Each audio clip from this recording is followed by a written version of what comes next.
Hello, everybody, and welcome to our Generations commentary of M.Night Shyamalan's, or rather, should I say, Will Smith's After Earth. I'm gonna say this from what I've been able to research, both of these guys share blame, but I want to keep a few things in mind. One, at least from what I've seen at the time, a lot of people were saying that After Earth was M. Night Shyamalan's best film in like almost a decade.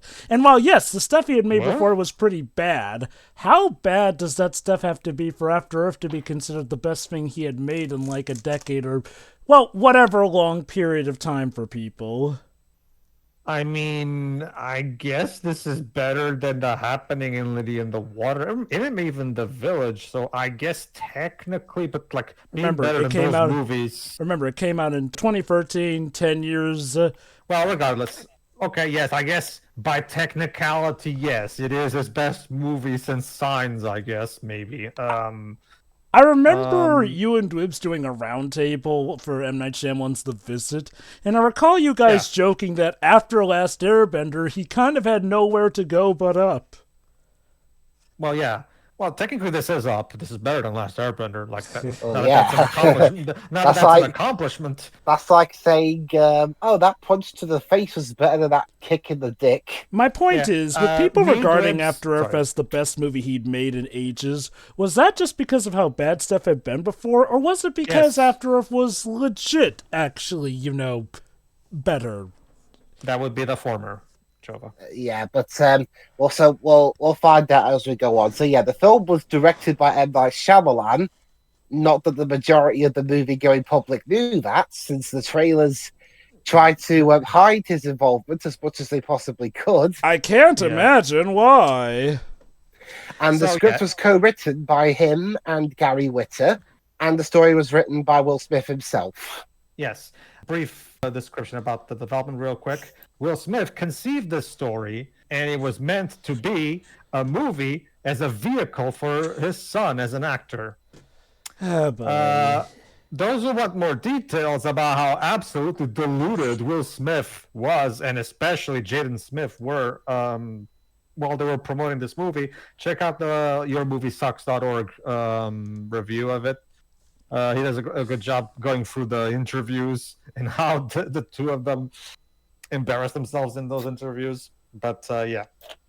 Fun fact, originally Will Smith, when they came up with the story, he actually got Gary Whitta to start writing the screenplay. M. Night Shyamalan only came into the project after that because they needed a developer. The problem is, apparently, Jova, surprise of surprises, nobody wanted to direct this. Look, I I like wonder. Will Smith as much as the next guy. I'm a big fan, but yeah, I can't deny he's had his stupid dumb moments. Like, say what you will about The Matrix, but him turning down The Matrix to do instead Wild Wild West was the start of many, many mistakes. Yeah, I cannot fathom why no one will wanted to direct your movie that was just an excuse to force your son down people's throats or something. So I'm curious, But did M. Night Shyamalan join on because he legit thought they had something good, or because he was desperate for work after Last Airbender really took a blow to his reputation? that would be the latter, Jova. As you can imagine, after Last Airbender, M. Night Shyamalan wasn't exactly swimming in proposals. So, okay. So that's it, everybody. So, start right as the Columbia logo is about to start. You should be in sync with us. So, let's get this going. Three, two, one, click. Columbia, the Um, latest company at the time to figure, hey, maybe we can bring something good out of M. Night Shyamalan. In 2015, in an interview, Will Smith called After Earth the most painful failure of his career and expressed regret over leading his son into the film. He also, Damn. he also unfavorably compared the experience to Wild Wild West, which also underperformed expectations at the box office. So there you Well, go, at Jova. least Will Smith thankfully was not so delusional as to think that this thing was a masterpiece after it came out. Which is more than I can say for M. Night Shyamalan. Like, yeah, nowadays M. Night Shyamalan admits Last Airbender was a failure, but I remember the cope. That Yeah. cope lasted Yeah. for years. Oh, this bit. So the movie immediately starts with the climax, it seems. Not the climax, more like the end of Act 1. Let me guess, in medias res, my favorite. Kinda, yeah. Well, yeah, technically, yeah. Yeah. Okay. Oh, never So, heard this plot before. Earth is destroying itself, so we have to go to another world.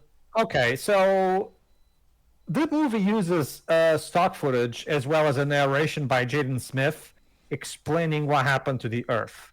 Now, here's an interesting thing about this. In the original script that Gary Whitta was writing before M. Night Shyamalan took over, according to Gary Whitta, the original plan was to have Will. Okay, you know how Jaden Smith's character is going to be a cadet to be a ranger, and he has to pass the exams and tests and shit like that, right? Originally, the idea was that they were going to have Jaden Smith's character go through an oral exam where he has to answer questions about the history of what happened. So this would be a way for him to be evaluated on it, while at the same time explaining to the audience what happened. So somewhere along the line, someone thought that was a stupid idea, I guess. No, instead, let's just have Jaden Smith narrate dump on us right from the beginning. Wait. I wonder who had that. I wonder who had that idea. Wait, hold on. So apparently something created monsters specifically to hunt humans based off of the fear that they can smell off of them? Yeah. Was this the same god who apparently created the xenomorphs to deal with us, the flawed creations? And in case you're wondering, Jova, other than the Ursas, they're created by a species we only know as the aliens. The aliens. And we never find out what they're called. Surely these aliens were meant for the sequel that was absolutely certain to happen from such a beloved movie. And yes, I don't know if you heard it during his narration, Jova, but the Will Smith's character is literally called Cypher Rage. Yeah. This is what made this movie so fun to watch in the theater back in 2013, because every time they would mention this name out loud, the audience would laugh collectively. Okay. Be honest. Which fan fiction did they steal that name from? I don't know. I mean, that literally sounds like, and mind you, I'm not saying all OCs are bad, but this feels like some fan OC schlock. Hear this. Listen to this accent.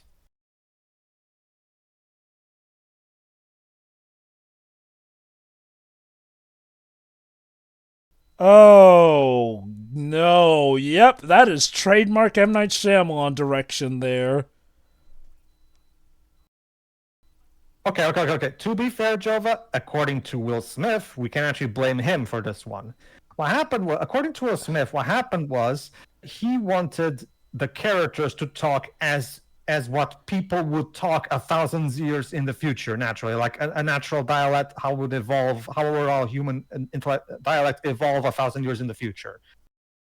So they actually got a linguist to help and consult and come up with a dialect and an accent that people will probably have in 1,000 years. So this was the scientifically predicted dialect. While I understand the logic there, all it really did is make the movie even more impossible to take seriously, because every single word that comes out of the character's mouth feels unnatural because nobody speaks like this. Okay, given how much of a vanity project this is, I'm surprised they didn't have Jada Pinkett Smith play his wife. No, which is weird. Sophie Okonedo. Yeah, I mean, was Jada busy or something? Guess the same place Will was busy. Okay, that's the weird thing.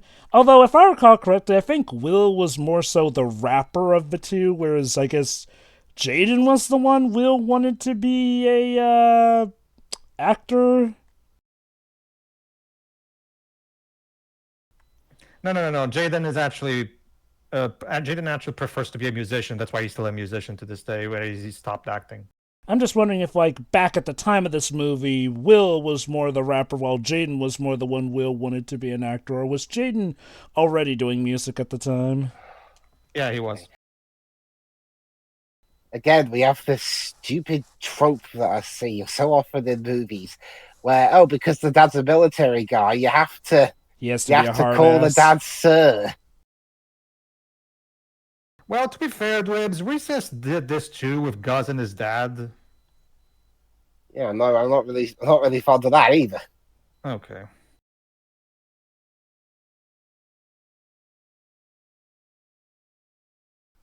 Jesus. Oh Lord. So All he asked was he could go to his room. was this Jaden going, Dad, do I really have to star in a movie? Music's more my thing. Okay, so and here's one of the first and major reasons why this movie doesn't work and why this entire production was stupid. Here we have one of the most charismatic actors in Hollywood who always sounds natural on the camera, and your idea was to cast yourself as an incredibly emotionless, stiff person who has zero charisma. That's like casting Aside from that one bit just then. That's like That's like casting Eddie Murphy as a mute. Oh wait. I was literally about to do that joke, but yes, it is spot on. Like, I'm sorry, look. Even after The Slap, Will Smith is known greatly for his charisma in roles. Like, he plays a hard-ass like Mike Lowry, still very incredibly charismatic. Yet, yeah, no, I've only spent like a minute with this guy, and already he seems like no one I would want to talk to or so much as walk along in the park with. So the idea is that they're both of them are opposites in the sense that he's a very stoic person who's very reserved and keeps his emotions inside, whereas Jaden, I know that he has a name, but like Katai Rage, yeah, Katai Rage. So Katai, on the other hand, he's a kid who has his heart on his mouth. Like, so he basically, like, he's very open about his feelings, you know, and he's very sensitive. Let me guess, his emotions are seen as a weakness by the military, and that's why he was not passed. Well, there is an element to that, yeah. Here's the thing about the whole emotions thing, though. Okay, I get it. The idea is that Cypher Rage is able to suppress his fear, and that's why he was able to defeat the aliens. Okay. Because they smell fear and they can't see anything. Yeah, thanks, Debs. First point right there. Once again, just like with the happening, M.Night Shyamalan doesn't understand a single thing about science. Yes, fear pheromones are a thing. There's the actual scientific term are alarm pheromones, specifically. Here's the problem, though. I don't think those things can be smelled. Okay, so no, but I don't think those things have a smell to them. Otherwise, people would be smelly all the time. But whatever. I think a better way to easily rewrite this is say they could smell sweat glands because, hey, what is something people do when they're scared? They tend to sweat, so... There's something I just thought of, actually. Humanity colonized this planet because Earth was apparently damaged, yeah. Earth's been screwed up. So we go there, but the natives don't like that. And yet we call the natives the aliens, even though they're the natives and we're the aliens. What? And here's a soldier that Cypher Rage saved in a previous battle, war, whatever. I'm guessing the war against the aliens. Also, I'm sorry, wouldn't it have made more sense for this movie to focus on the war, the flipping war, as opposed to... Believe it or not, Joe, but this stand-up scene is important, so... He can stand despite his limitations.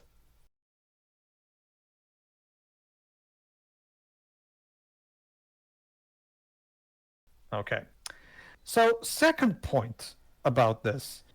Okay, I get it. So the reason Cypher Rage was a hero and was able to win the war for us because he's able of suppressing his fear, meaning the aliens can see him or feel him or hear him or whatever. No. Okay. Don't these aliens have ears? Like or at least any kind of listening aspect? Like that? Okay, whatever. Here's the other thing. Somehow, Jova, suppressing fear somehow equals that you're now a Vulcan and that you don't have any emotions at all. And it's just like, what?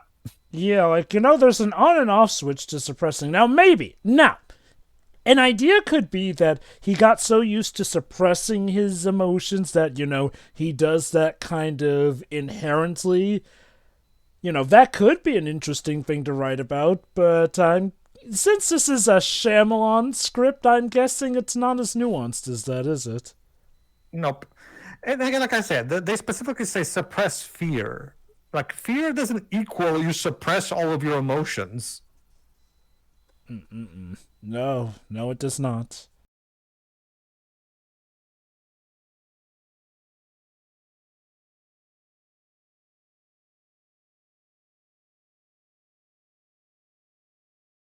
Yeah, he's reading Moby Dick. Yeah, get this because yeah, the movie will try to have this thing about Moby Dick and the metaphor about it, and it's going to be very stupid. That's all I'll Also, say for now. I'm just gonna say this. Wait for M. Night Shyamalan to, after doing a movie that was completely out of his wheelhouse, do another movie that is completely out of his wheelhouse, as far as I know, because I think this is Yeah. like his first and only sci-fi epic, and yeah, Yep. I don't think that was really going to suit him. Okay. Also, about the Rage family thing, can you imagine how it's like in social situations? Like, oh, hello, Mrs. Rage. Hello, Mr. Um, Rage. Hey guys, look! Hey guys, look! Rage is raging over there. Okay. I want to be fair. So I'm guessing the idea with the names was the same as the idea with the dialect, in that they tried to think of what names might be like in the future. okay. What? Okay, I can sell this info to you. What are you doing here? Jesus Christ, the dialogue is so stilted. And I know that they're giving an excuse for it, but, well, okay, to be fair, I assume somebody who didn't know the behind the scenes nature of this movie wouldn't know that that's the reason and just assume.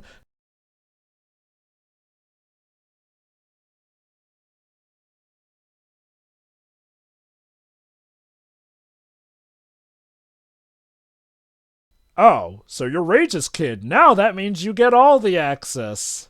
All right, notice that thing that you notice that whatever bench or whatever it was in the background. Just yeah, that thing on the Yeah. right there on the background. No, keep an eye on that particular thing. Yeah, and now for absolutely no reason, this guy starts messing with Jaden Smith, or sorry, Katai Rage. Okay, they mentioned. And, Okay, they mentioned and ghosting. What exactly is the act of ghosting? It's Will Smith to suppress suppressing your his fear. fear and yes, Ghosting. you can't be seen. They call it ghosting. And yeah, sorry, Cypher. This is going to be Cypher's last mission. Apparently, they said earlier this is going to be his last mission before his retirement, so he can spend more time with his wife and work with her in something else that they do. I can't remember what was said. You know, I'm gonna go out on a limb here, but I'm gonna guess that the war he was a part of is a much more interesting plot concept than what actually gets done in this movie. Yep. We only see a little bit of the war. Well, that's That my that point. that in that flash in that little bit of narration we saw earlier. Yeah. It's like I don't even get it. Like the war itself sounded like an interesting concept. Why not focus on that instead? Yeah, this is meant to be kind of foreshadowing for later. So seriously, dude, what do you even gain from doing this? Like seriously. Does he hate Cypher Rage and he wants to No, take that's it the out thing, on Joe. his But this is son? no, that's the thing, Joe. But this never comes back. After this scene is done, we never see these guys again. So I don't know what the point of this is. Also, wait, is it implied that his original mom died or something? Oh no. No. Boo.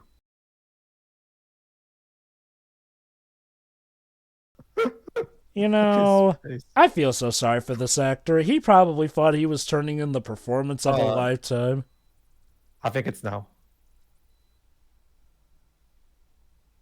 And get this. And yeah, Will Smith for whatever reason put himself on top of that thing. He looks CGI'd onto it.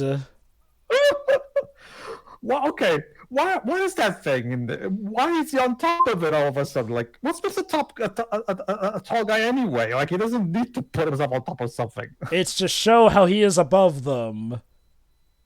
At It, least, I, It just looks awkward when you see it in the shot. Like, Mm-mm-mm.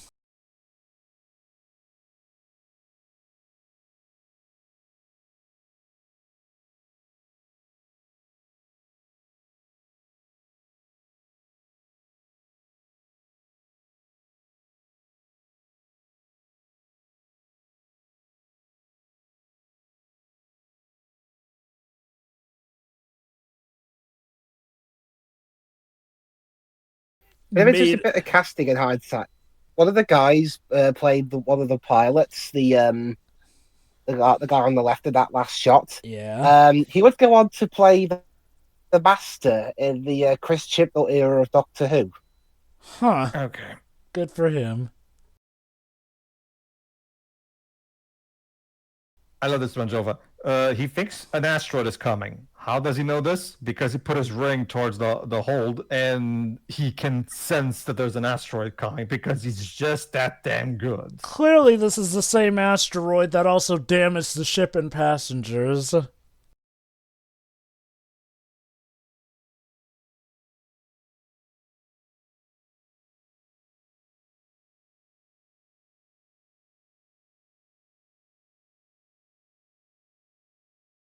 So, is there like an estimate or approximation of how much control Will Smith had on this? Like, again, a lot of it seems like traditional Shyamalan screw ups, but I am aware that Will Smith had Yes. quite a hand in this. He wrote the story, and he's one of the producers. This is a Will Smith vanity project through and through. Like he's the one who came up with the idea. He's the one who gathered everybody to make it. He hired Shyamalan to direct it. This is his baby for all intents and purposes. I would feel sorry for Shyamalan, except, again, he was coming right off of Last Airbender, so screw him. And also, again, what makes this a bit challenging is, again, it's hard to tell how much of this is Shyamalan and how much of this is Will Smith, because Shyamalan himself has a characteristic ego. Let's not forget, this is the man who rejected Disney fully funding Lady in the Water just because he was butthurt that they laughed at the concept.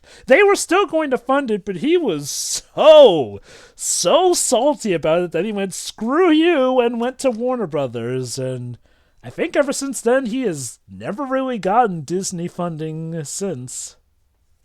Nope. Well, part of Glass was funded by Disney. Remember, it's a sequel to Unbreakable, so it would have to be.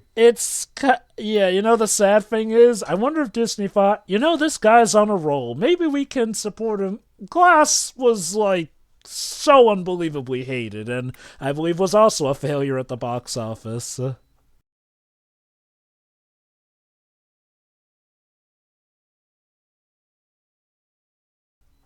Also, I love how these quote-unquote breathing masks are just...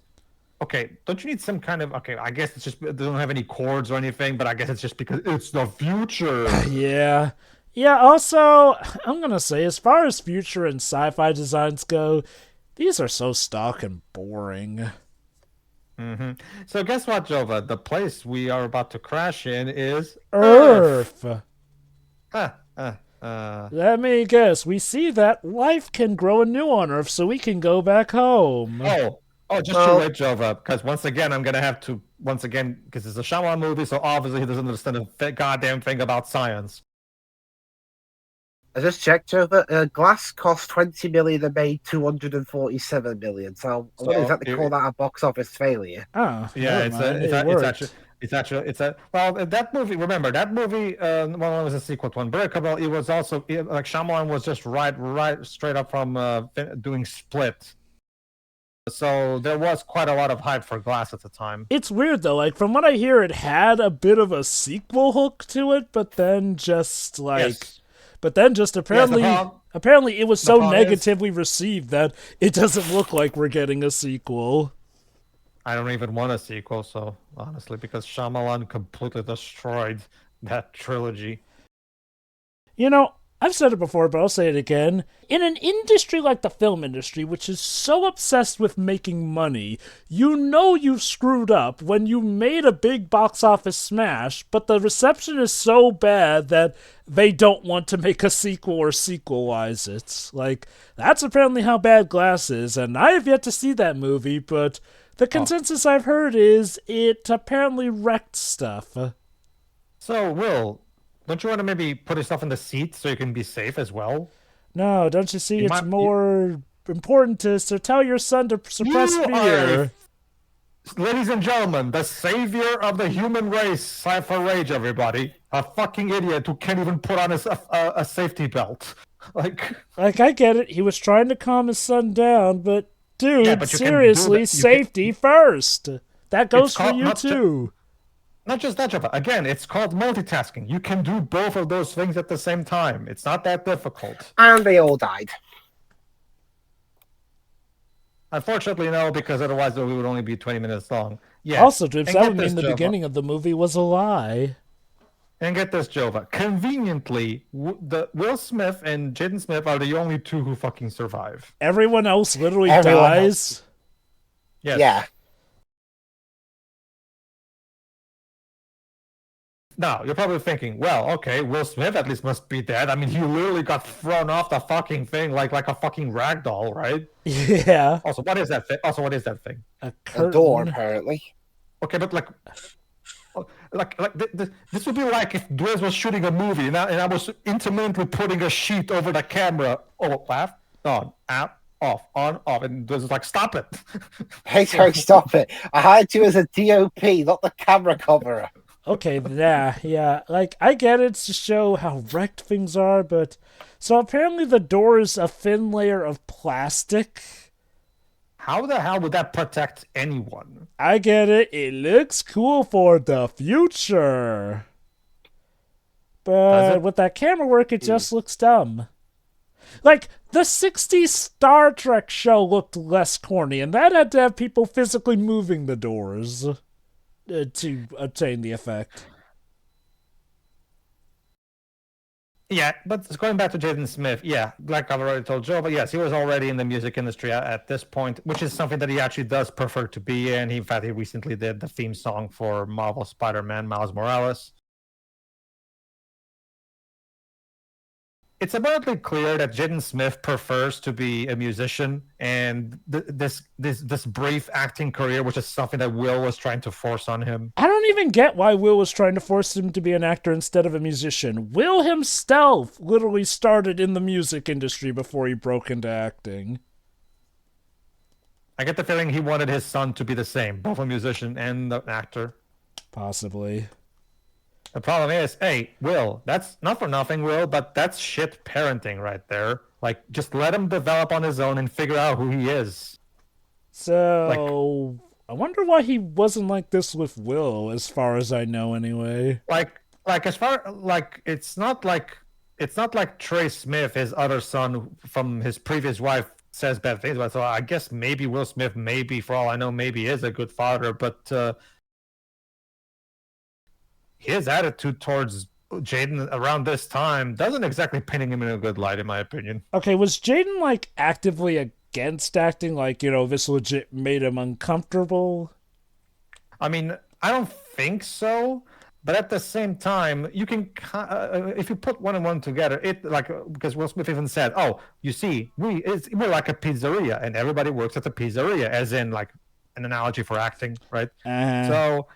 So based on what Smith was saying, it did feel like he was expected to also be an actor. The reason I do raise an eyebrow at that is I don't recall Will trying to force Willow into acting. That is true. Maybe just because Jaden.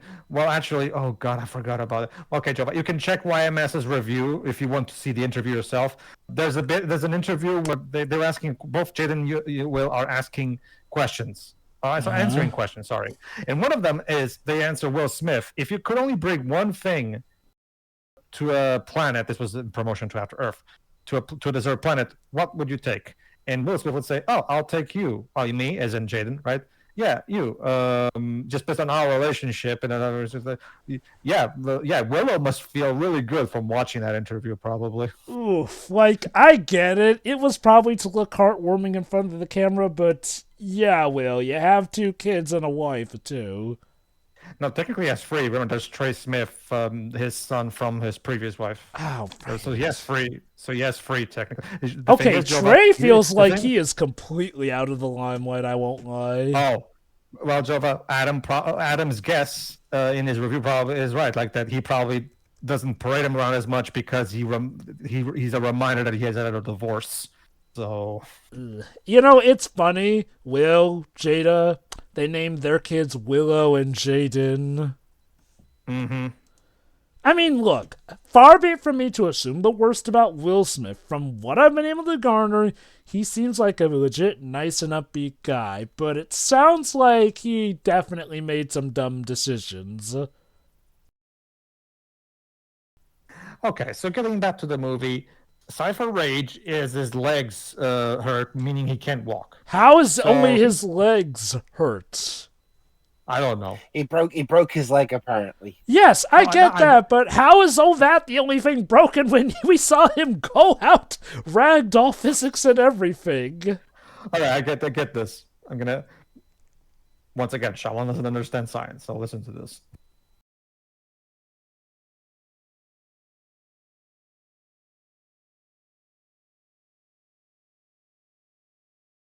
My God, it's like he's on horse tranquilizers. It really does. Like, I get that they were trying to go for how the future people would sound like, but this sort of acting performance feels alien to Will Smith. Like, It's not just that. Like he's trying to be a stoic military fodder. That's the point. But yeah, that really is not how Will Smith acts. And yes, okay, I get it. Maybe he wanted to try something new, you know, show he's not typecast or show his acting range. Well, here's my issue. This kind of acting feels dull and boring regardless of who it is. Like, so yeah, it's up to Katai to retrieve the beacon. or we are going to die. Yep. Now listen to this bit. He's about to talk about the creatures on this planet.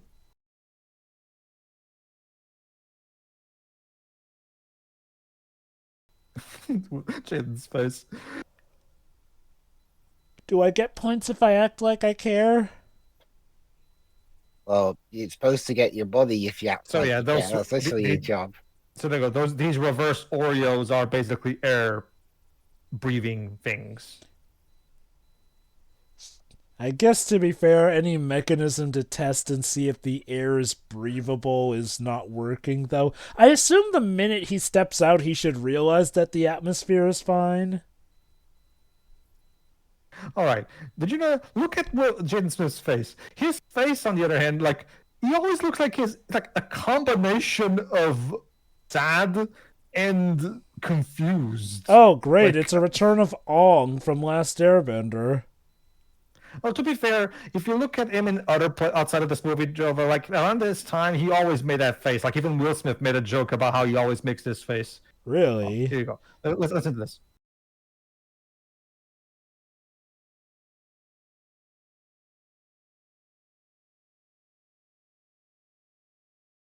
Wait. what? Bull. That's a load of bull. Not only that, but I thought that the aliens that were made to kill humans were on the planet that you colonized, not Earth. Okay, I'll wait till this scene is over before I explain how, once again, M.Night Shyamalan doesn't understand a goddamn thing about science. So, Gary Whitta don't either. so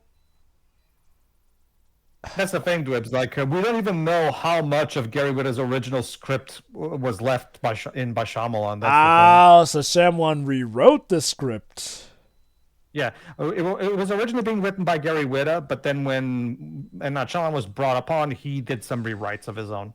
Oh yes, from the same genius who brought us the script of Devil 2009. He absolutely needed to fix it.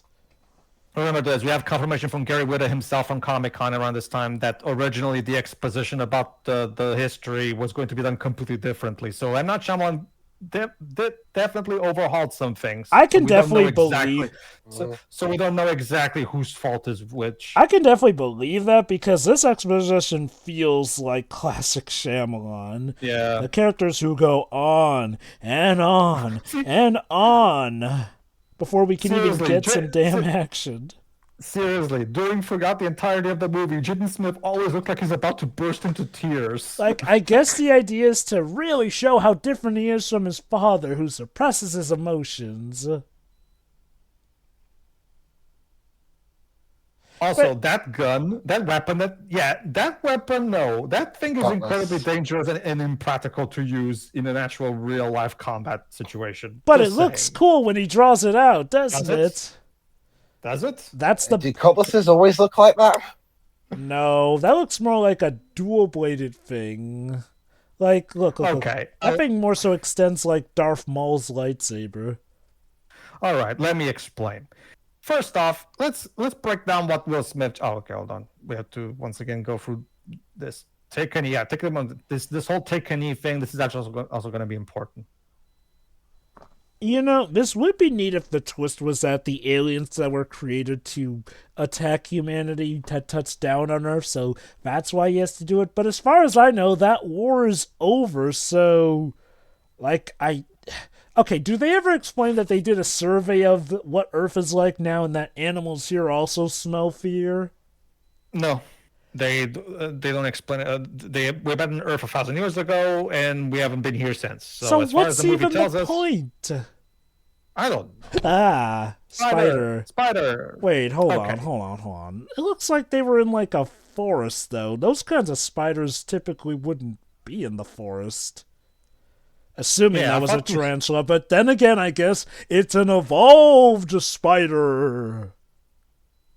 It's also a question. Also, Will, didn't you say that you could see everything he sees? I'm just going off what you said. Well, not for nothing. But also, anyway, according to Will, that spider also evolved to kill humanity.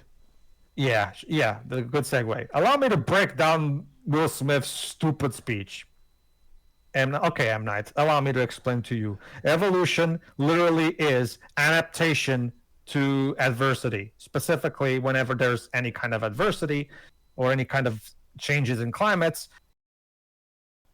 living beings will adapt. By that I mean change physically over multiple generations to better survive in their new environment. Look out, Katai! Those birds also evolved to kill humans.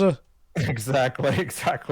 So, even the lore of this movie told us that humans haven't been here for 1,000 years. So it's literally impossible for things to evolve to kill humans, because in order for something to evolve to kill humans, you would have to be attacked by humans for a long period of time. And again, I ask, how did they even know? Like, he doesn't mention that they did surveys. He doesn't mention that they've been, like, recording what's been going down on Earth. So, from what logistics does this come from?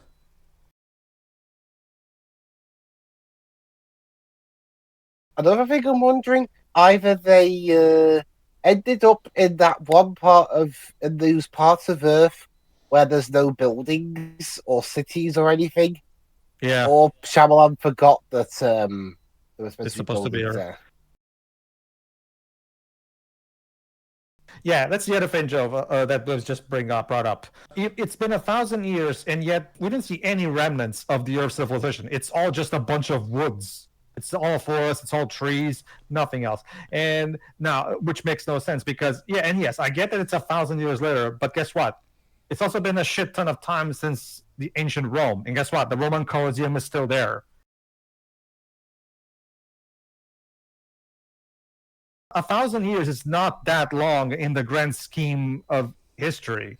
Like, let me put it like this. At worst, it would be overrun, maybe ruined, but, heavily overrun with vegetation, but arguably structures should still be there. Like, structures don't tend to naturally tear themselves down. That's his broken leg there. There should still be some remnants. Look at Nier Automata. If you play Nier, those who play Nier Automata know what I mean. Like in Nier Automata, when we go into Earth, which also takes place in a very similar setting, we can see the ruined buildings full of vegetation. Oh, that goes. That's how this place should have looked like. I'm guessing maybe there was some kind of a budget limitation or something. Also, you're telling me that in the super duper future we don't have something like an exoskeleton or something that can support his broken leg so he could come along too? Nothing that Apparently can not. instantly heal him? Okay, I do get it. The ship is damaged, but... Oh, so the flashback. Look at the background, Jova. Look at the background, Jova. Oh, God, it's frozen. Is it supposed to be frozen? Yeah. Okay, no, that's the thing, Jova. This is supposed to be him inside a simulation. Ah, okay. Right? So it is meant to. However, Jova, pay attention to those soldiers in the background. It's a bit hard to notice, but pay attention to the soldiers, and you should be able to spot something. He had a daughter too. It's a bit difficult because it's right there in the background. If we don't, I'll point it out.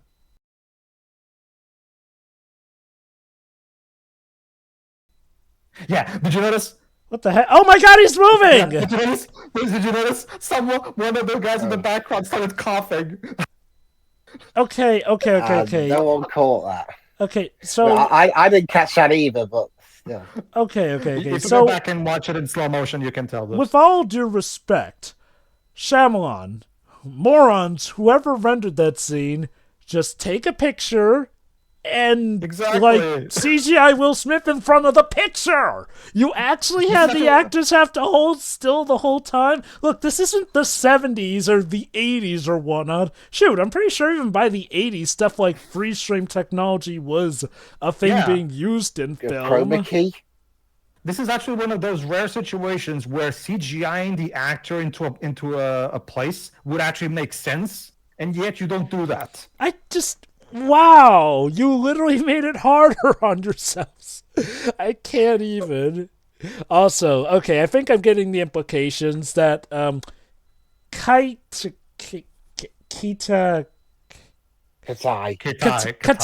Rage had a sister, and I'm guessing based off of the flashbacks that she's the one who we saw die in front of him, basically, and that's why he has fear. Yeah. In which case, I have to say, hey, Cypher Rage, dickhole, your son has PTSD from seeing his sister be killed.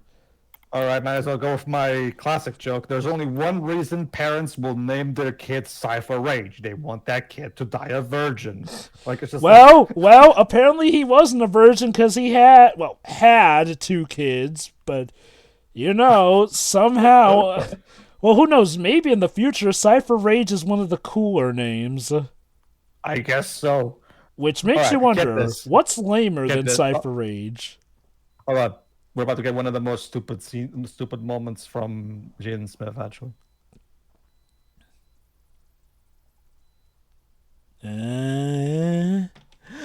Okay. Oh no, it's a skronk! So here's a baboon. And Will Smith tells him not to move. So what does Katai do? Just tell him not to move. Okay, there you go. So what does he do? He throws a rock at it. Why? Well, are you a fucking idiot?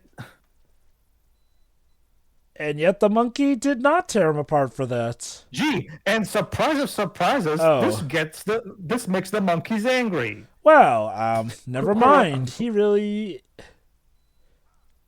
Seriously, he literally told you to stand down and not move. You had one job, you fucking idiot.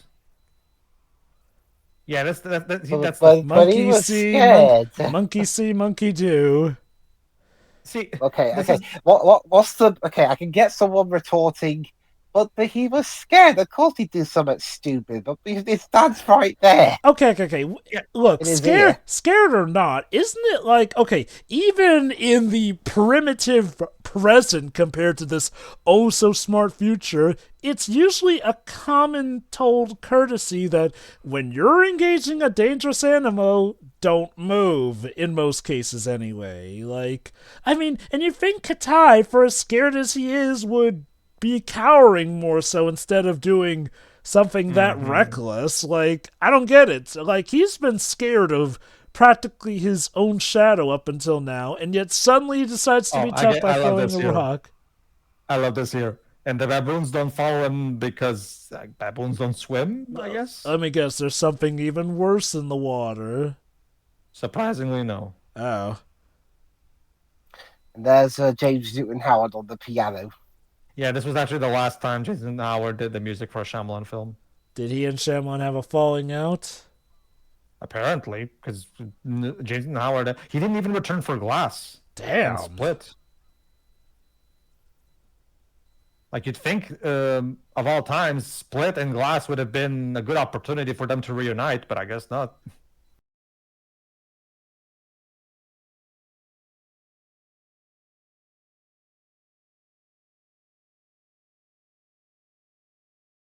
They call that thing a cutlass. Yeah, that's not typically what a cutlass looks like, but it's the future, so instead it's basically a bladed version of Darth Maul's lightsaber.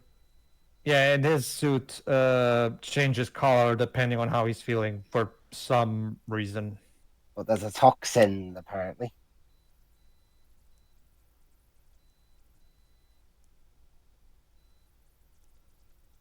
Yeah, this is another one of the major problems with the movie, Jova. It's hard to root for this kid because he's a fucking idiot.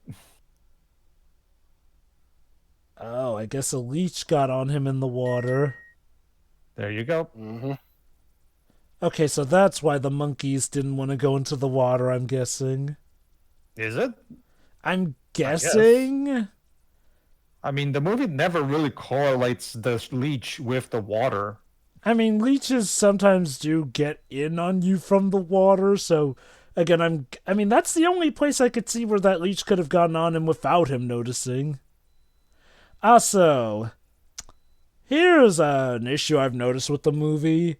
It relies on just these two to carry it. Now, I'm not saying that's impossible. There have been movies that have succeeded with just literally one actor practically carrying the whole thing, but like 127 hours. That movie's 90% of that movie is just James David Franco acting to the camera, basically. Here's the thing, though. Usually those require some amazing performances to get the audiences through. Yeah. This is Will Smith playing against his strongest suit, along with his son making what? Okay, was this? Let's face it, an embarrassment of himself. Which is a shame because he was, I recall, decent enough in the Karate Kid reboot. Yeah, he was. It's one of those might as well go into that right now. Yeah, this is the other problem. Like, Will Smith should have waited until Jaden Smith matured a bit more as an actor before trying to put him in a movie where he's the main character and has to carry the thing. I wonder if that's why he's acting like this, because the son feels the pressure of being, again, literally one of the only two actors in this movie. Yes, I know there's technically scenes with other people, but I'm gonna go out on a limb here and say that this 2-on-2, that this 1-on-1 session is basically the bulk of the movie. Yeah, it is. Most of the movie is just Katai and Cypher. Because again, from what I recall, he was decent in Karate Kid. My guess is there was not nearly as much pressure on him in Karate Kid as there is here. And that movie was actually well written and had a competent director. Oh no! The plants actually are alive this time. Run before they convince you to kill yourself.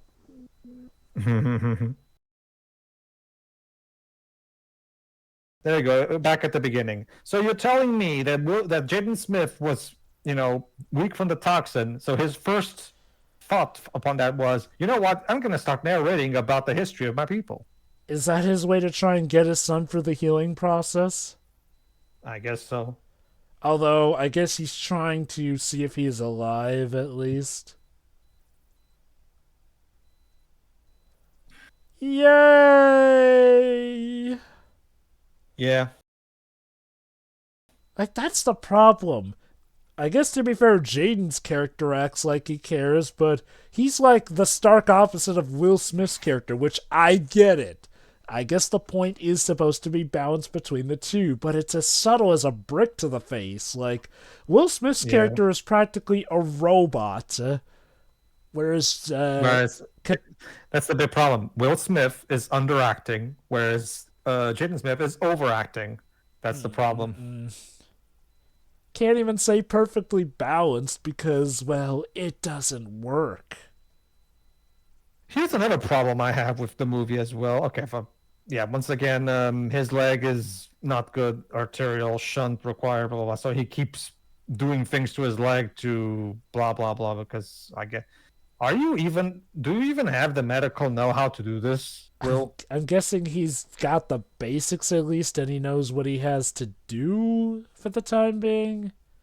I'm guessing. Although, yeah, typically you don't want to do this stuff because you might make it worse for yourself, but I guess So, time is of the essence. So what's he doing here with that? I don't know. He's doing Creating something, a but I can't... temporary vein? I'm guessing he's I trying to keep guess. himself from internally bleeding out. And yeah, he keeps flashing back to the dead daughter. We'll figure out. We'll talk about what happened to the daughter later. So, does this movie have the contractually obligated M.Night Shyamalan twist? No, it doesn't even have a cameo. No. The twist. No, it doesn't have neither the twist nor the cameo. It doesn't have Dang. neither. Help the girl. She's your daughter. Don't you see? He can't show too much emotion. There's no Ursa near you at the minute, you prick. I'm sleepy. I know he's supposed to look sad, but yeah, it does make him look like he's Sorry. sleepy instead. Cypher, did you drink any coffee that morning? So I'm curious, was naming him Rage supposed to be irony? Like, oh, he's named Rage, but he doesn't show much rage. That's the thing, Jova. Even though it's pronounced Rage, the actual way you write the name is Raige. It's But Rage. But oh for whatever dear. reason, you pronounce it Rage. some of the inhalers got damaged. Well, Yep. crud, this mission just keeps getting worse and worse now, doesn't it? Yeah, the idea is that the atmosphere on Earth has changed in the past 1,000 years, and as a result, it's that he needs inhalers to breathe. Let me guess, the twist is it turns out he doesn't need them, because it turns out Earth is perfectly fine. Which, No. wait, in that case though, how is Will Smith's character fine? Like, I'm pretty sure the ship is pretty damaged, or did they conveniently get a room that's sealed enough? Shut up, that's why. No, there's only 2. Yeah, he can sense it was like because his heart pulse went up because hinting that he's lying.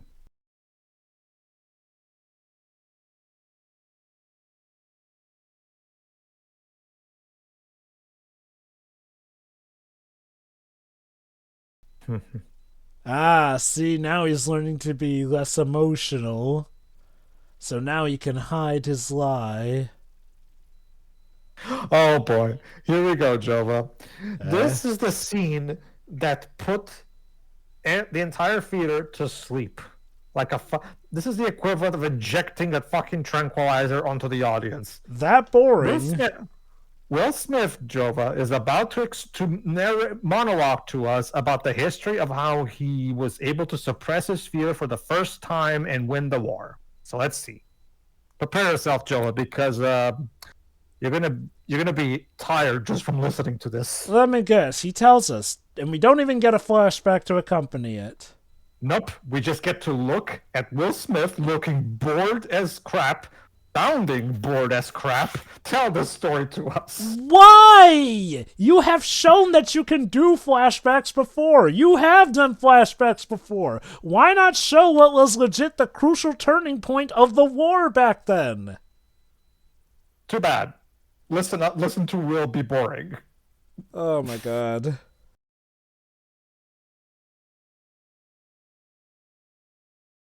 You know, even Jaws showed you can do an exposition and still have it be haunting and memorable, but nah. Quint, while drunk was more charismatic than you. Hey, Dwebs, Hmm? here's a scary thought.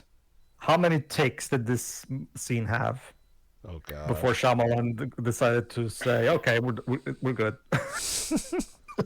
Can you even imagine if there are alternate takes for this scene? And imagine, what made the Uh, takes not work was that Will Smith had too much emotion and acting prowess in them, so he had to dull it down well, each that's the thing, time. though. This is meant to be, something Uh, pretty uh, major, and yet he just sounds like he's reading a dictionary. What? wow, that's really pretty. Oh, I cannot believe they shot the scene and nobody thought, Mr. Shyamalan, Mr. Smith, are you sure this is, quality entertainment?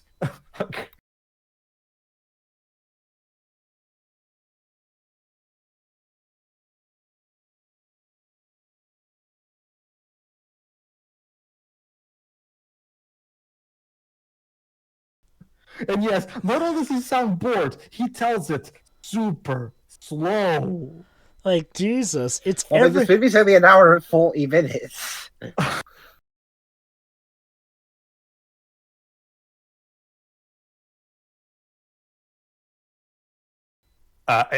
Excuse me?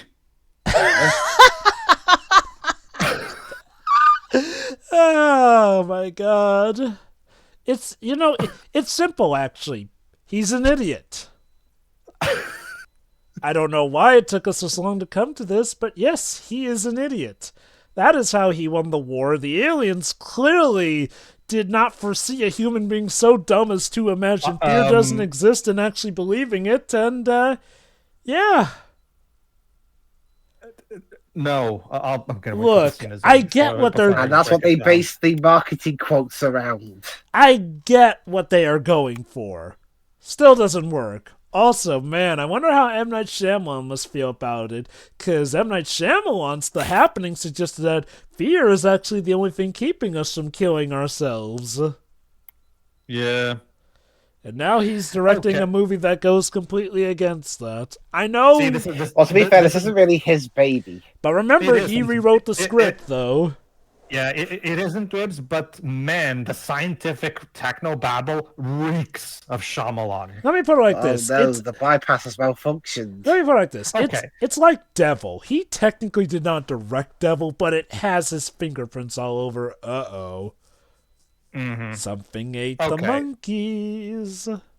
Okay, once again, another episode of me explaining to M. Night Shyamalan how science works. Okay, look, you fucking idiot, M. Night.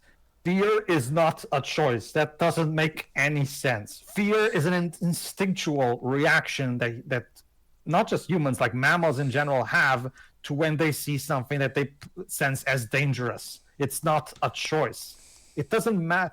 If I put a bear in front of Dwibs, he's not going to go like, should I be afraid of this bear? No. He's just going to naturally react in fear because he's never been right up in front of a bear before, right? Like, not to get all armchair therapist, but that sounds like something a sociopath would say. Exactly. Oh boy, here we go. It is a scene that I think's meant to showcase his strengths as an actor, but ultimately showcases his weakness. Yep. Honestly, Not helped by the script, of course. it feels but like they still. were really, really relying on these cool, sweeping shots to do the acting for him.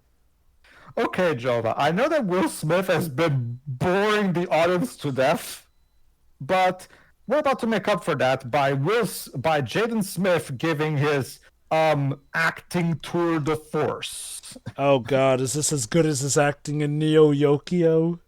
Non-existent. I never seen that, so I don't know. Wait, is he as boring as Will Smith is in this? Okay, let me In put it like that? this. Neo Yokio feels like they were trying to recreate the magic of the ghost tales. Sorry, the ghost stories, English dub. Oh, But apparently that was not the intent. So they But, actually legit yeah, thought that was gold. The jig is up. There you go. The jig is up. And his reaction is exactly none. I'm very disappointed in you, son. No. Are you? Are you though?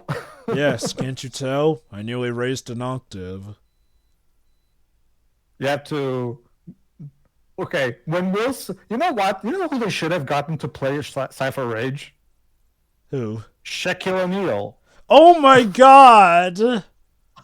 Shaq's '90s acting would have been perfect for this role. Well,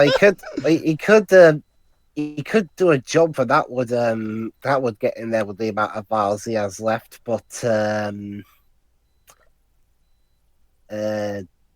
isn't quite fancy that. Also, how would he survive the fall? His suit has a glider function.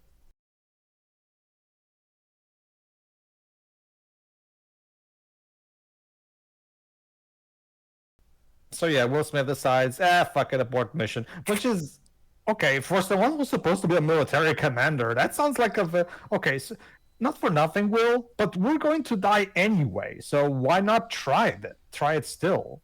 Like, yeah, this is literally your best bet. And I get it. He wants to care for his son, but what is your son supposed to do? Come back and watch you die like he did your daughter? There you go. We just saw that there. Like, basically what happened is the daughter died protecting Jaden Smith when he was little. And they're about to talk about it. Listen to this.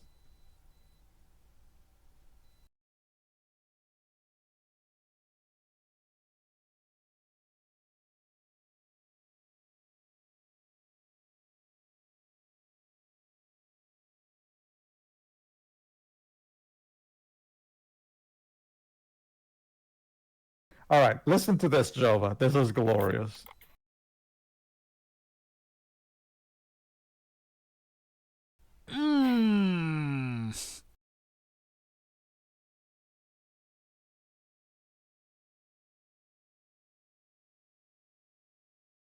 Screw you, Dad. You're not the boss of me. Yep.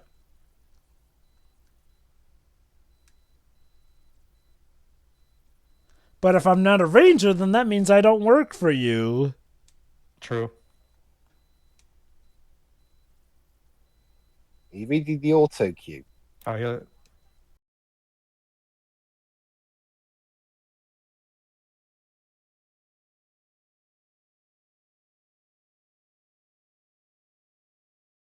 That's a good point. I'll talk about it after this is done. Ah.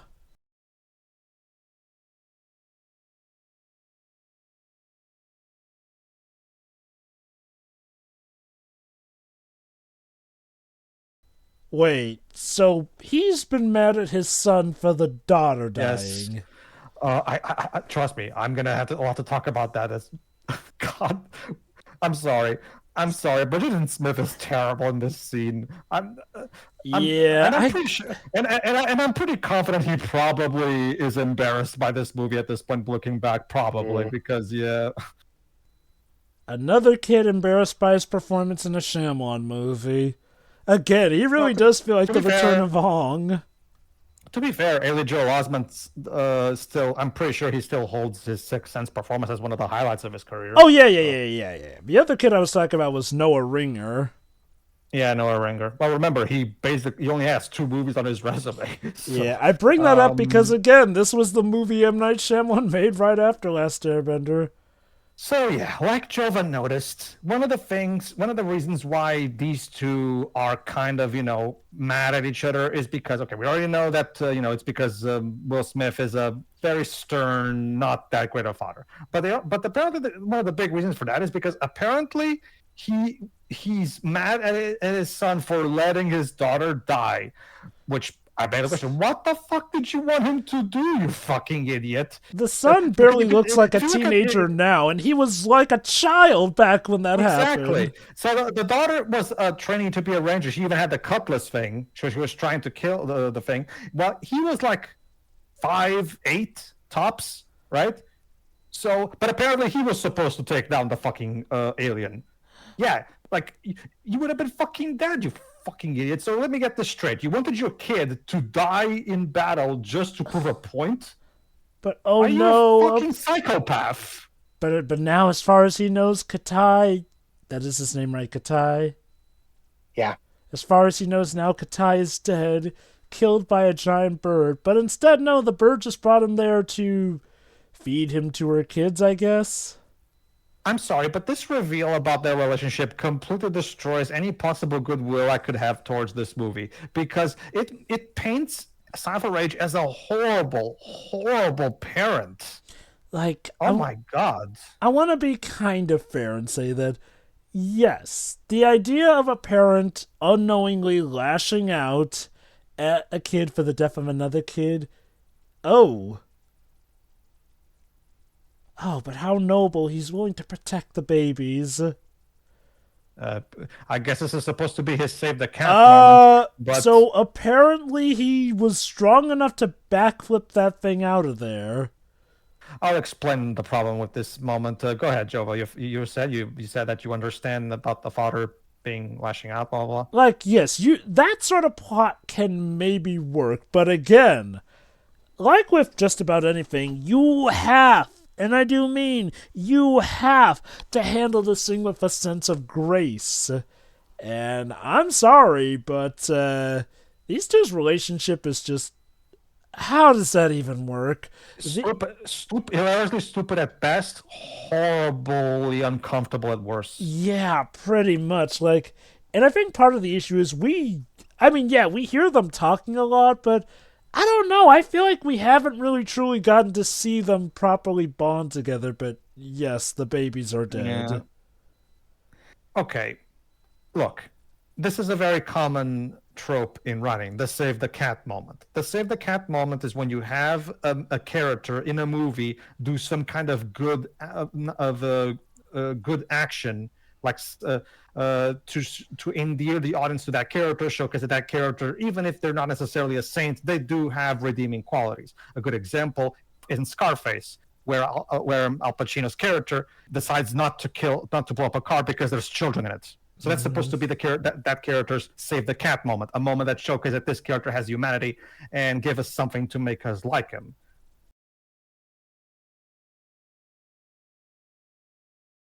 And I'm guessing that moment with Will Smith where he tries to save the bird's eggs is meant to be his save the cat moment, but Shyamalan, we're an hour in. It's a bit too late to try to have the save the cat moment. Also, what was even the point of the bird? So the bird gets him and takes him to her nest to, what, feed her kids or treat him like one of her kids? Mm-hmm. Like, which is it? To give an example of a movie that more people have watched, I'm sure everybody remembers at the beginning of Disney's Aladdin, where Aladdin goes through all that trouble to steal just a loaf of bread.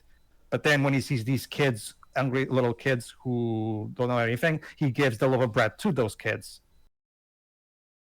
That's meant to be Aladdin's save the cat moment, right? But usually save the cat moments are put at the beginning of the movie. So we have to start up, like to immediately endear the audience to the main character. Not an hour in. Oh, caveman paintings. What?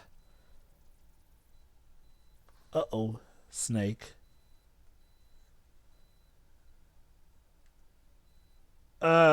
Squirrel snake? What?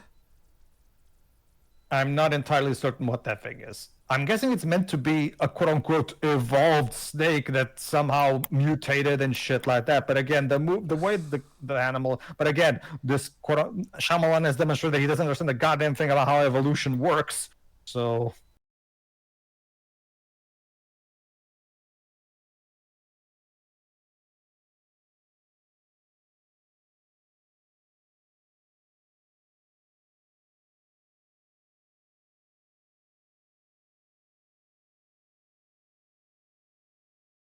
My God, William Hurt in Lost in Space showed more emotion than this guy. Oh no, we have actually gotten to that point, and I have to agree with him. Like, the guy who said, "I love you, wife," actually throughout Lost in Space showed more emotion. And I get it. The point is that he doesn't show emotion, but I'm sorry. It's not endearing. He's not endearing. And again, Will Smith just does not work with this role. Like, Again, get Shaquille O'Neal to do it, or maybe get a Forrest Whitaker, maybe. Gee, hey Jova, it would be like getting. It's the same problem I have with Samuel L. Jackson playing Mace Windu. Like both Samuel L. Jackson and Will Smith are experts at playing larger than life characters who have some kind of intensity, or at the very least, a big charisma to them. Not down to earth, stoic people.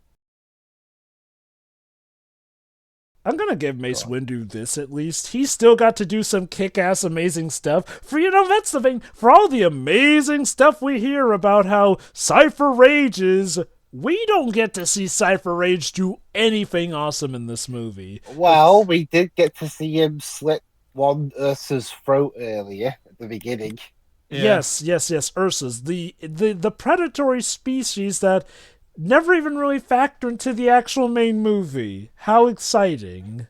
Yeah, it's an interesting thing. Why did I won't call them the aliens, because they're native to that planet. Why did the natives specifically breed them to be blind and only be able to smell fear? That sounds like a recipe for disaster. Like, the only reason you would want to make them blind is if, like, everything else covers that weakness. Uh-oh, down to his last inhaler. That's the thing, Dwebs, just to answer what you were saying, goes, yes, that is true. We see Will Smith take down that Ursa at the beginning, but it's such a blink and you'll miss it moment that it's really, it doesn't really sink in. But yeah, no, I actually liked Mace Windu. Yeah, he wasn't Samuel Jackson's best role, but Mace Windu got to at least prove that he was a badass. Cypher Rage, he talks. He talks and talks. I barely see him do a damn thing. Hold on, Jova, I mean, his leg's broken, to be fair. What do you mean? No, hold on, Jova. You mean he talks? He talks. He talks. Oh, no, sorry. I'm talking too fast. He talks. He talks. And then there's my favorite. And then there's one of my favorite quotes from the trailer. It has found you. It's just, and I get it. His leg is broken, but shouldn't you at least have given him like the first half of the movie to get to be awesome before his legs break, and then it's up to Katai to carry the rest of the plot?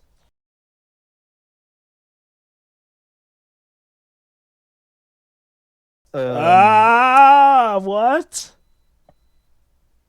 Oh yeah, this is him having a dream about his sister. Okay, he dreams about his sister quietly whispering in his ear. Okay, to come out of the box. To be fair, it's not like she's saying, "Can I keep you?" or something like that. So. Okay. Oh. If she whispered, "Can I keep you?" Yeah, then we would have really needed to have a talk about this kid's therapy.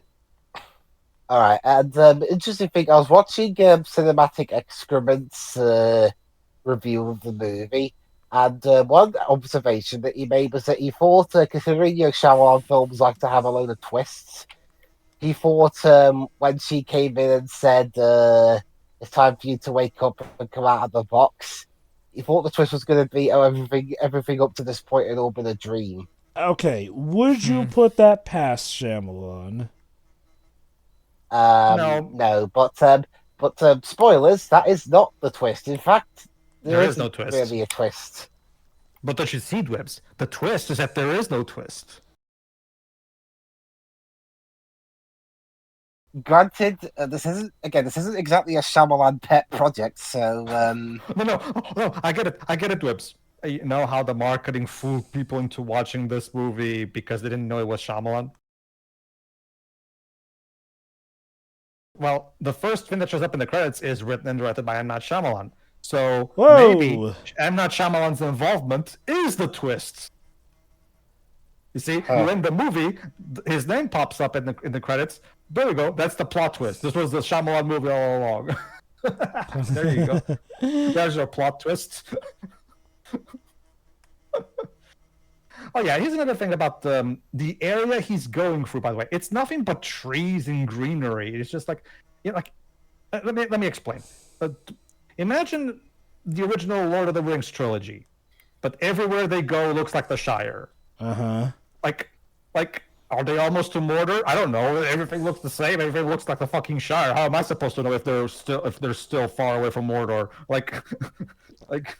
Also, this one's more of a nitpick, but After Earth, what does that name even mean? After Earth, of course. As in after leaving Earth, I guess. I don't know. After Earth's But apocalypse? yeah, he doesn't make it to a hotspot, and I guess it's conveniently freezing here because... well, yeah, because earlier on they said the Earth freezes over at night, so he has to find a hotspot.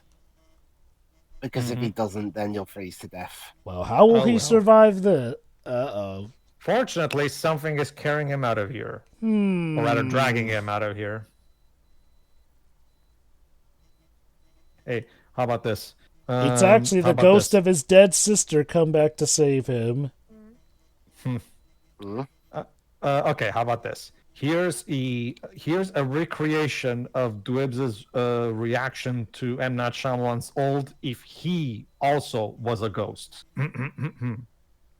I just got done, and I realized, wow, I don't want that in me anymore. Yeah, I've heard Dwebs. Well, I do remember at one point while watching that movie just being stunned senseless. That bad. Shit going on in that. There you go, Dwebs. That movie turned you into a ghost. As in, like you're ghosting. Oh, it was the bird who saved him. This bit, yeah, I forgot about this. Yeah. So there you go. The bird that from which the egg saved, this bird saved him. Okay, assuming that he didn't save the chicks, but... Assuming that the bird was going to have him be eaten by the babies, why did she help him? Does she consider him one of her children now, or is it like her way of thanking him for trying to save the kids? I guess. I mean, the bird died. Well, I don't know, Joe. Well, but yes, now she too is dead for her noble sacrifice. That's the thing. You didn't even have the balls to show the eagle sacrificing herself on screen. It's all done off screen. Okay, the idea is that I guess she was sheltering him, and don't you see, they wanted to make it a surprise that she was the one who... Oh, and that's it for the bird. I also love how the movie trivializes the eagle sacrifice completely. It's just touching... Hey, thanks. Wow, very good. What a heartfelt moment of gratitude, right? Like, imagine like I come in, I swoop in and save someone's life, and the person's like, cool, bro, thanks. It's just like... I'm guessing the point is supposed to show a theme of family before and like what one considers family, but... I'm sorry, that feels like such an Oscar bait scene. Like, oh, look at the sad sacrifice made by this animal. Oh, the humanity. There you go, guys. We found more woods. Okay, to be fair, okay, look at this, Joe. Look at the background right now. A frozen volcano. How? See? The smoke is just stopped. It's just a picture of a volcano mid-eruption. Dudes, I assume that was CGI, so what the hell? That's literally a frozen picture of a volcano eruption. It's like a background from the Daily Show. So I just want to recap. For the moment where you could have used a frozen background with, the frozen soldiers, you didn't. But for the moment where you were supposed to have a moving background, you actually had it frozen. It's amazing how every single decision in this movie was the wrong one. Mm-hmm. You'd think at some point one of the turds would stick, but no. The good news, guys, he found the tail and some more breathing. Hooray. But yeah, no, like Pedro mentions, this movie was, I think, a failure in every regard. It underperformed at the box office. It did not kickstart Jaden Smith's film career, and it certainly did not help M. Night Shyamalan's reputation as a director. And he got a new cutlass because reasons. He lost the other cutlass or Yeah, something. I forgot about that. Yeah, that's the thing, Jovi. You might have noticed how he lost his cutlass. You're probably thinking, wait, when did he lose his original cutlass? That's the thing. We never see it. He just randomly is no longer without a cutlass in between scenes. Apparently, the original scene where he does lose his cutlass was deleted, and I don't know why. Why? Oh my god. Also, I'm guessing that whatever was in that thing hatched. Oh wait, so we're There you actually go. gonna fight an Ursa, aren't we? Yep. His bypass has failed. The ultimate test. I don't know. Even when he's in incredible pain, he still looks like he's just bored out of his freaking mind. Dedication to the training. No, that's now. You see, the thing is, Jova. When me and Vanessa first watched this in theaters, I actually had to point out to Vanessa, "There's a frozen volcano in there," and it's just like, "What? What do you mean? The volcano is in eruption? Of course, it's not frozen. No, I don't mean frozen." Nice. I mean, it's stopped. It's like it's just a picture of a volcano, and she didn't realize it. I had to basically put it out to her. He's found the beacon. So we had a big laugh Goodness. at that moment. You know, like, I get it. It's something that you kind of have to pay attention to notice, but that's still just so lazy. And again, mind you, literally the reverse. Like, again, now the scene that should have been frozen was, I presume, Will Smith in what's supposed to be a training simulation. Yeah, they explained that. Yeah. So, like, why wasn't that paused? God. But yeah, you can't. What does a black zone mean? They can't hear each other.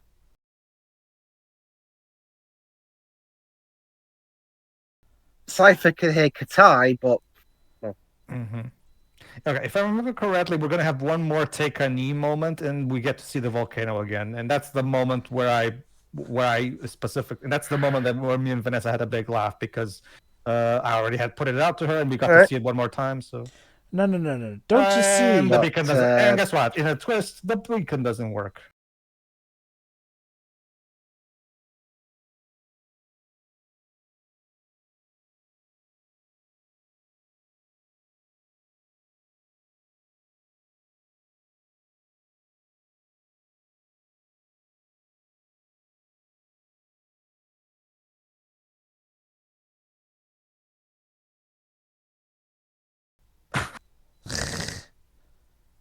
Take a knee, Katai. There you go. See, the frozen volcano. The smoke is not moving. No. Don't you see? It's actually the Earth's evolution now. Volcano. You see, even the smoke is frozen now. That's just how the Earth works after Earth. Allow me to I'm remind trying you. to tell if the fire's moving, but Allow me to remind you, everybody, that there's this thing in movies called post-production, meaning you have to edit the movie shot per shot, frame per frame. So there's no way the people at post-production did not notice this, because remember, when you're in post-production, you're looking at every single frame of the movie. So this was spotted. This had to be spotted.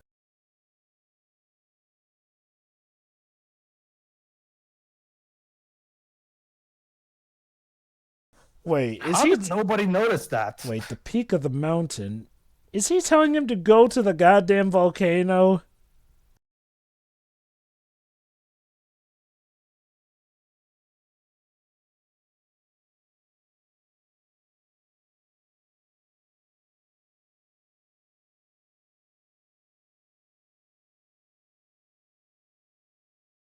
Oh, now it's moving. Or rather, more like it changed from one picture to the other picture.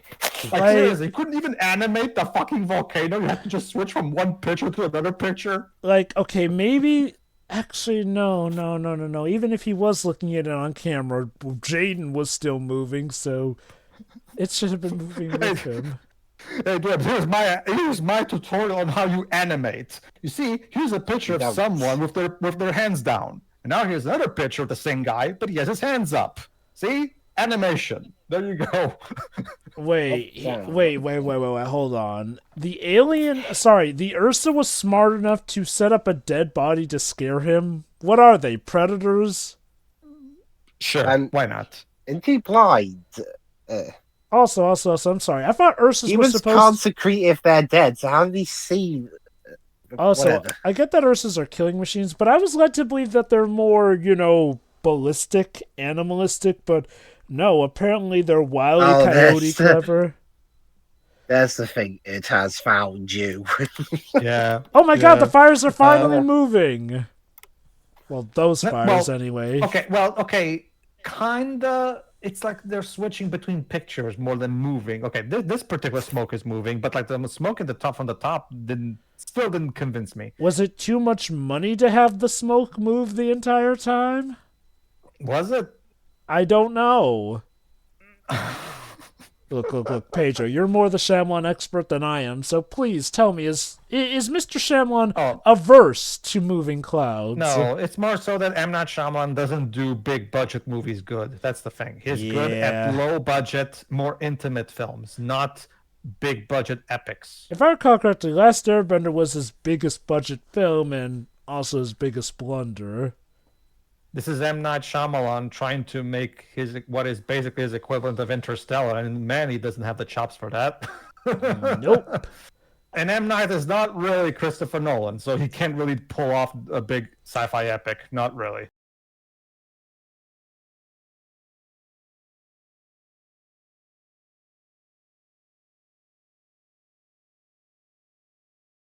Again, you'd think after Last Airbender, M. Night would at least think maybe he should stick to his comfort zone, but no, he did the other genre he's never done before. And yes, I get it. Everyone's got to start somewhere, but he's just not good outside his wheelhouse. I'm sorry, but I don't think he's succeeded outside the idea of low-budget suspense or horror movies. I mean, okay, I guess Unbreakable is technically not a horror movie, but it is high on the suspense and is still relatively low budget. It's a superhero thriller. It's the best way to describe it. Yeah. So that's what an Ursa looks Because like. the whole point of one of the big things of Unbreakable is that it's meant to be a deconstruction of the superhero genre.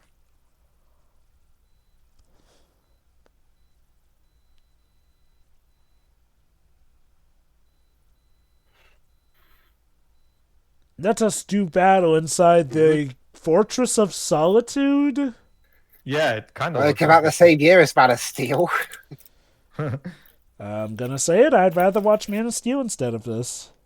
I'm gonna have to disagree with you on that one. First off, that Really? movie's way longer. First off, this movie's shorter. That's the first thing right there. And second, this movie's funny. This movie is fun to make fun of. Man of Steel is just painful, to be honest. It's painful to watch. All be right, honest. It's not even fun to make. It's not even all that fun to make fun of, in my opinion. BVS is more fun to make fun of compared to. Oh yeah, Elizabeth. There you go, Jova. Will Is he Smith nodding falls off? asleep. Will Smith nearly fell asleep on camera. Oh my! It's you like go. he literally does that. Okay, I get it. The idea is to show that he's low on blood, but I'm sorry, like them choosing to have him do that while his son is in mortal danger is just hilarious. Yes, Dubs. I was also going to say, actually, yeah, if meant to show him, losing blood because that bypass has failed, but That is true, Dibs, but at the same time, yeah, that's a perfect mirror for the reaction of the audience when you made your speech, Will. Oh, God, Anyway. is he done? Is he done? anyway, I choose Man of Steel because I can at least enjoy that movie legit. But I will give you that if we're talking about the movie to riff on, yes, After Earth is definitely a movie more fun to riff on. I cannot stand Man of Steel because it's such a fucking insult to Superman, his character and the overall series as a whole. I just hate that. I hate that movie. Ugh. I like Man of Steel, but I absolutely get why someone would not like it, and I'll be honest, I'm liking better what it looks like we've got going with James Gunn's Superman. Oh, of course. I can't wait for that. this film came out the same day as Now You See Me, by the way. That movie was not. That movie was better, but it was also stupid. Yeah, like Now You See Me is a case where, yes, objectively speaking, it's the better movie. But I might take After Earth over that one still. I can take both because Now You See Me is also fun to make fun of, in my opinion. Really? Huh. In my opinion, not as much as this though. This one is a great comedy of errors. So I'm more so surprised because I thought you were more so bored when we did Now You See Me, but it has been a while since we commentated on that. Jesus I'm sorry. Christ. I'm sorry. That okay. I get that the Ursa grabbed him and that's why he fell, but like it was just so sudden. It just it was like watching a clown slip on a banana peel. That Ursa is really So, pissed. and now, ladies and gentlemen, how will Jaden Smith get out of this one? By singing and dancing. No, Joe. Think about it. How did his father manage to take down one of these things? Oh, wait. So he suppresses fear like his dad did, basically. Yeah, you're about to see. So, okay, the movie tries to have this be a metaphor for him overcoming his sister's death. I'm guessing that's what they're going for. The problem is, it's not all that well conveyed. There's zero correlation to the death of his sister and this thing. And yes, I get the whole. Oh, see, he gets to now kill the Ursa. So this is his own personal way of avenging his sister in some way. I don't know how But I feel about the solution being him suppressing his fear. I feel like that's not the best message to give to audience goers. Yeah, Jova makes a good point. If anything, would have been better if Jaden Smith had defeated him using his own unique methods rather than just copying his dad. Yeah. Like, if anything, See? why not? So, yeah. See, you're still in that box. Time to come out. So they make a metaphor. This is a metaphor for him overcoming his sister's death, basically. Yeah, and this is another bit where I thought I think this might have been a bit he was referencing Yeah. actually, where they tried to come out of that box and they thought everything was a dream. Yeah. So like that seriously, it's like the monster from Cloverfield. Like the design of this monster, that thing looks so undefined. It doesn't look like a cool monster at all. I And can't Will even Smith is about to fall asleep. like let me put it like this. It looks ugly, but not in the way that's a compliment for the design. Oh, and the music swells. So what you're saying, Joe, is that your thoughts on this movie is, I decided I don't want this in me anymore. So it's really just that easy. Suppress your fear and bam, the Ursus can't do dick. And again, I have to call bullshit on what Safari was saying. Fear is not a choice. You can't just decide not to be afraid. That's not how it works. Okay. Not for me to glorify sociopathy, but shoot, in this case it seems like a sociopath who is incapable of feeling certain emotions would be OP against these guys. Like, and maybe the natives weren't aware of how humans think, but again, they apparently knew enough how we think to program these things to sense out fear, so they literally did not account for somebody just maybe not being afraid of these guys. Like, okay, even without suppressing fear, there are some guys who legit would probably just, seek these things out like Blood Knights because they love the fight instead. I know this is supposed to be an awesome scene, but the scene is so terribly shot I can't even really appreciate the action. That and nobody's invested in this. So... Oh, that's it? We done? And that's it. And Will Smith is about to go gently in the street. Oh yeah, I guess this is supposed to be the big triumphant shot, I guess.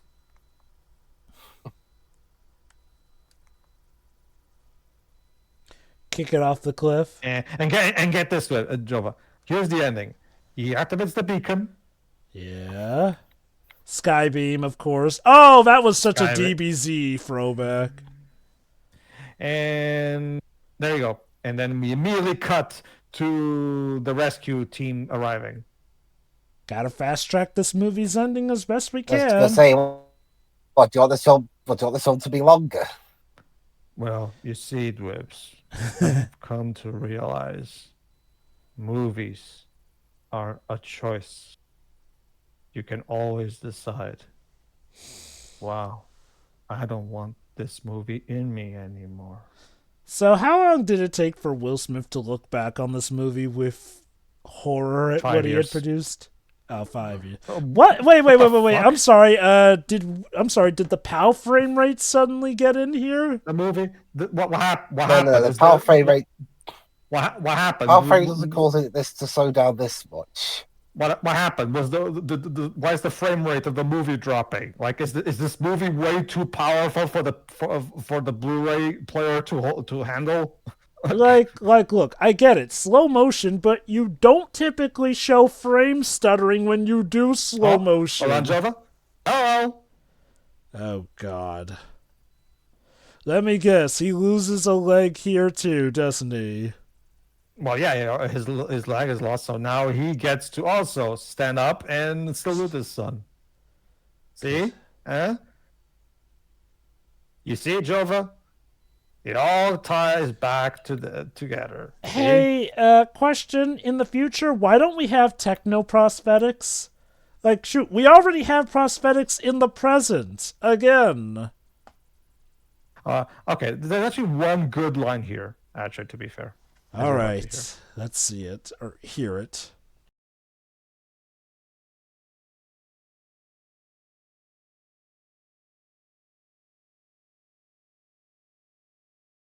His response. I like his response. I like his response.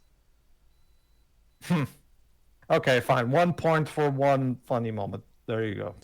Right at the very end. You get one.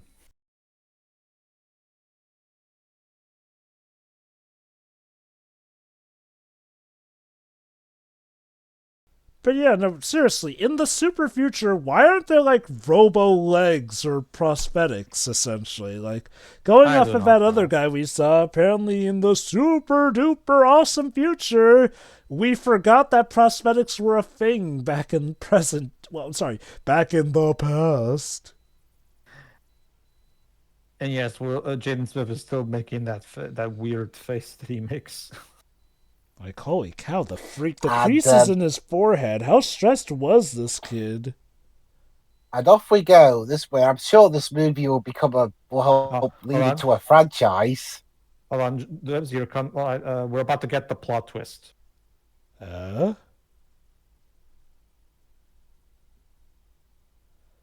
Whales, okay. Hold on. Wait for it.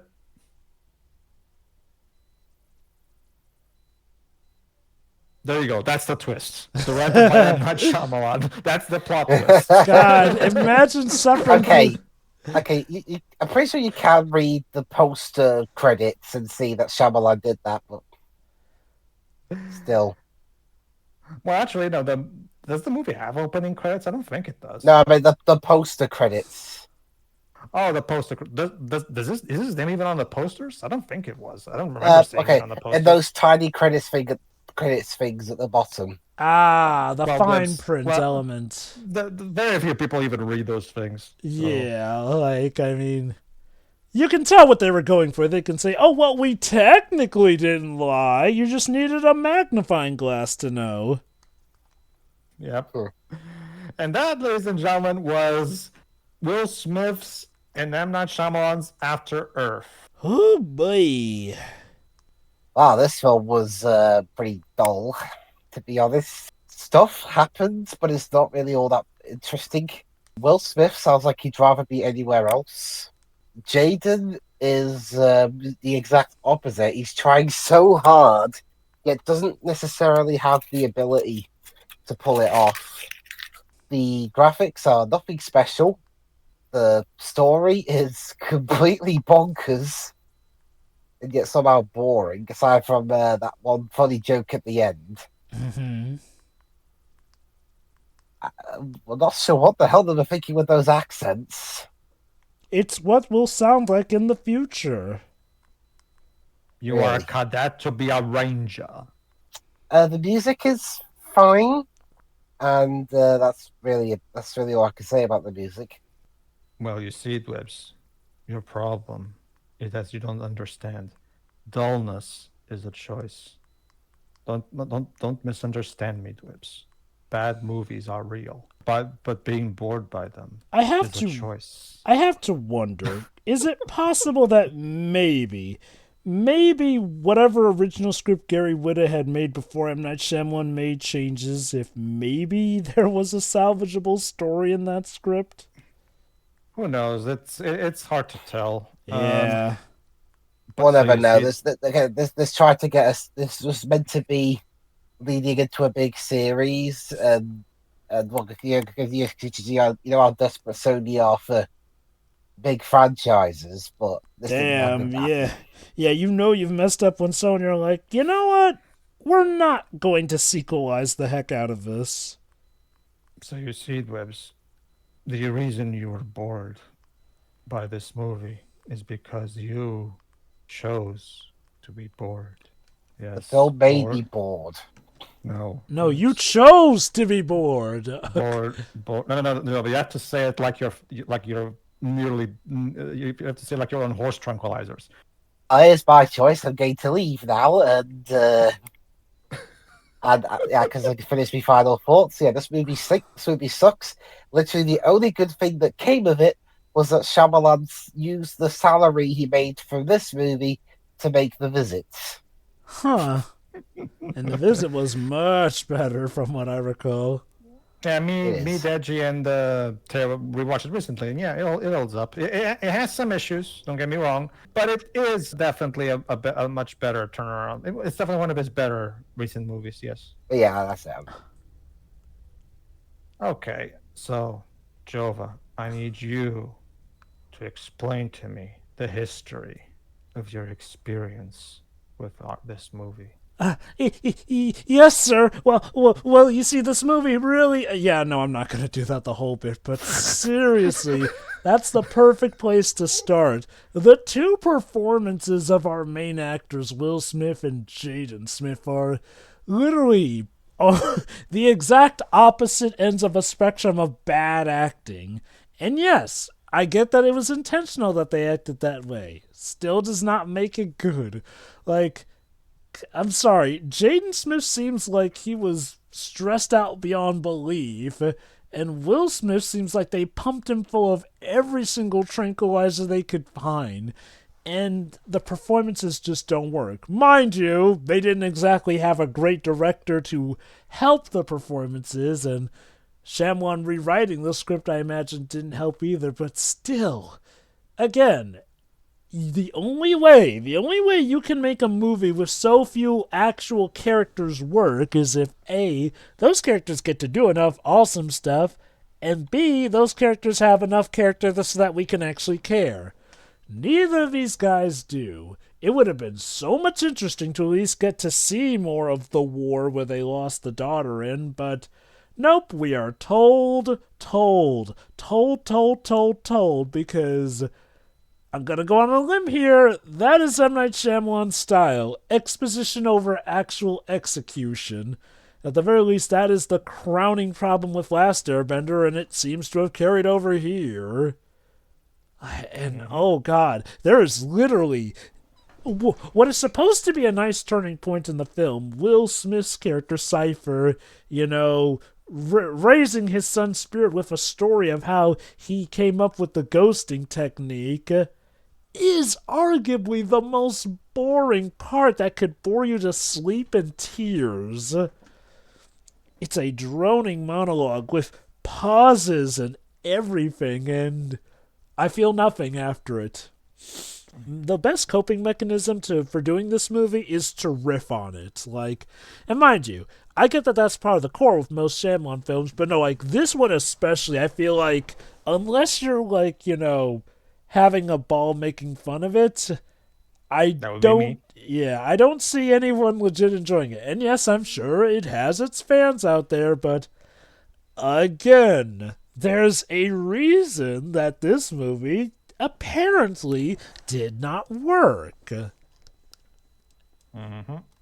Okay, I guess if I can give it one thing, the music. the music is good. Imagine James Newton Howard tailored to compose for an otherwise bad M. Night Shyamalan flick. Although the thing is, apparently this was it. Because after this, James Newton Howard and M. Night parted ways, apparently. Like, he really has never done another Shyamalan film. There really is kind of not much else because the movie hinges on these two characters, and it's more or less just a globe-trotting venture where the son ventures across Earth to save his father. It's a simple enough plot, but it's drawn out Brian Michael Bendis style. Like, it's decompressed storytelling, which, yes, can work, but there's so much they put on what should be a simple task. And I get it, there's supposed to be some trials and tribulations, but a lot of it really feels like it's the script going out of its way to extend the movie. And mind you, this movie is actually pretty short, only an hour and 40 minutes. I legit thought it was over 2 hours long, but no. It doesn't even reach the 2-hour mark.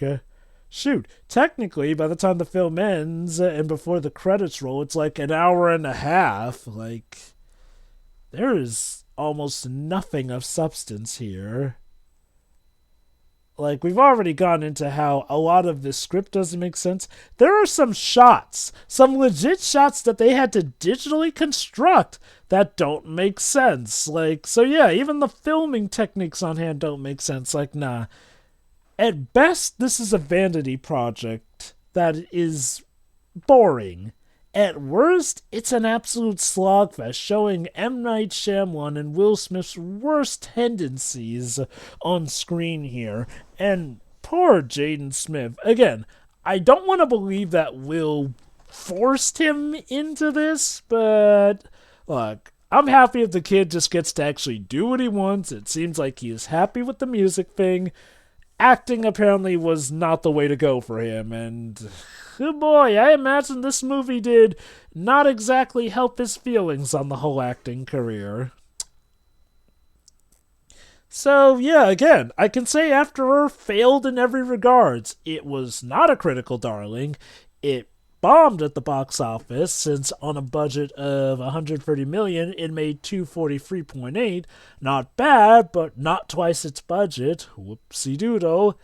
And oh yeah, it did not solidify the reign of the Smiths with the film industry.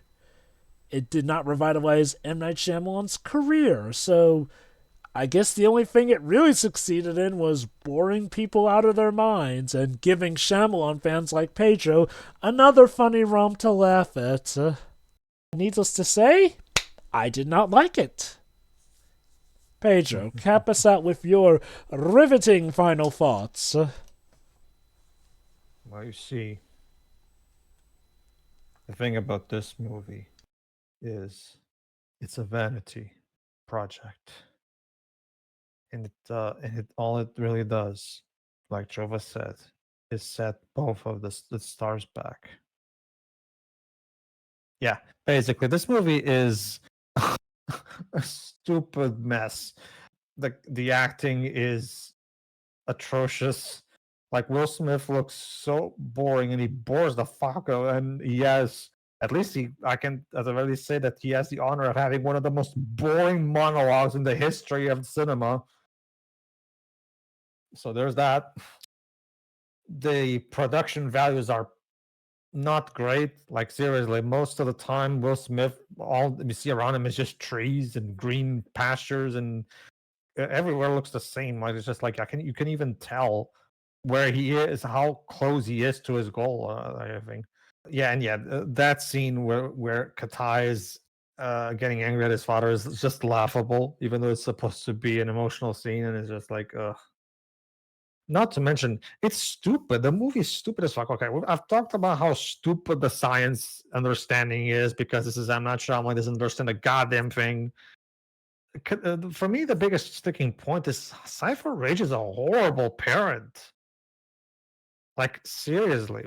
Like, the ending there is supposed to be, see how sweet the father and the son connected. No. Cypher Rage is a horrible parent. Like, seriously. Aside from that, yeah, the plot is just stupid. Like the world building is also terrible, and yeah, it's just not good.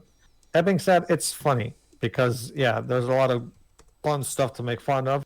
So there is that, and like I said, Will Smith, even the actors do have their occasional moments of entertaining, unintentional moments, like Will Smith, who literally has one where he literally looks like he's almost falling asleep. Mhm. Yeah, that's great, Will. You're perfectly reflecting the audience right now. Good job. Wouldn't it be Um, funny if he actually legit got bored by his own movie while making it? I mean, I'm just saying, even if it took a few years, dude really seemed to come around on the realization that what he made was a dud. yep. So yeah, there's not much more to say. It's such an obviously terrible film, and yeah, this was the last big budget M.Night Shyamalan film. In fact, this was the last time he made a movie that had any kind of a noticeable budget, because after this he only made small time movies with small budgets. That being said, yeah, going back to making small movies didn't necessarily help things that much, because he still has a lot of duds, like his most recent movie Trap, which is also really laughably stupid. He's only gotten It, better in the sense that he doesn't seem to as consistently be making duds, but he is still making duds. well, that's the thing, Joe. But clearly, he learned a lot from Will Smith, because his recent film Trap is all about him promoting his daughter, who's a singer. Anyway, yeah, that was After Earth, ladies and gentlemen. So remember, everybody, boredom of a movie is a choice. If you were not entertained by this, that means you chose to do it. It's not that the movie's shit or anything like that. It's actually you. You're the problem. And as Captain Planet would say, the power is yours to not buy this movie. Indeed. All right. See ya, everybody. See ya.